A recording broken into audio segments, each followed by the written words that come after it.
Hello বন্ধুরা, তো দেখো আজকে তোমাদের সঙ্গে একটা খুব সিম্পল রেসিপি শেয়ার করছি। চটজলদি বাড়িতে বানিয়ে নেওয়া যায়।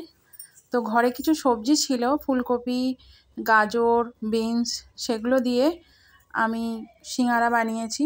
তো প্রথমে সবজিগুলোকে ভালো করে ছোটো ছোটো টুকরো করে কেটে একটু পাঁচফোড়ন আর একটুখানি তেজপাতা ফোড়ন দিয়ে ওগুলোকে আমি ভালো করে ভেজে নিয়েছি।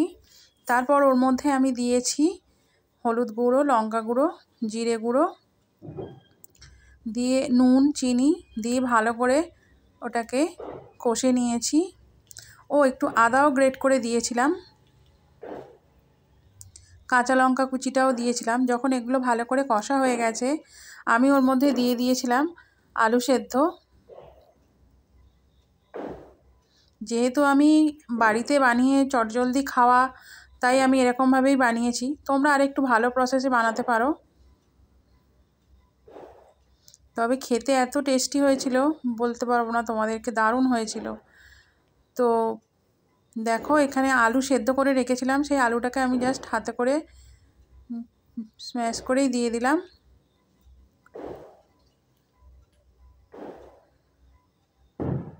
দিয়ে আমি সবজির সঙ্গে খুব ভালোভাবে মিশিয়ে নিচ্ছি।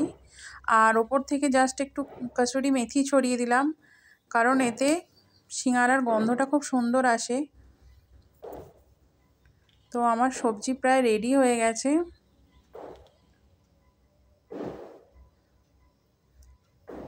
দেখো পুরো রেডি।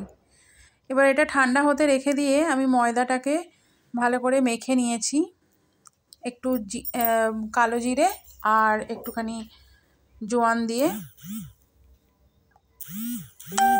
তো তারপরে এর মধ্যে এটাকে ভালো করে লম্বা করে বেলে মধ্যিখান থেকে কেটে নিয়ে এর মধ্যে ভালো করে পুরগুলো ভরে মুখগুলোকে ভালো করে বন্ধ করে দেখো এরকমভাবেই বানিয়েছি আমি।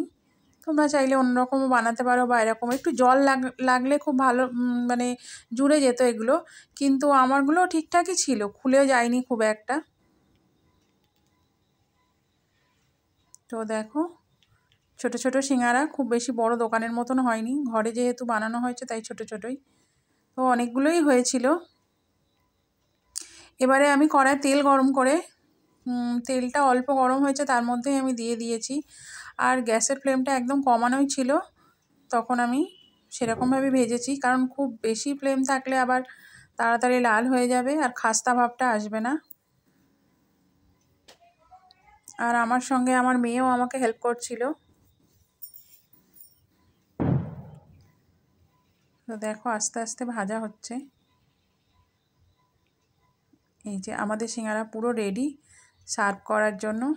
তো সন্ধেবেলা চা দিয়ে জাস্ট জমে গেছিলো।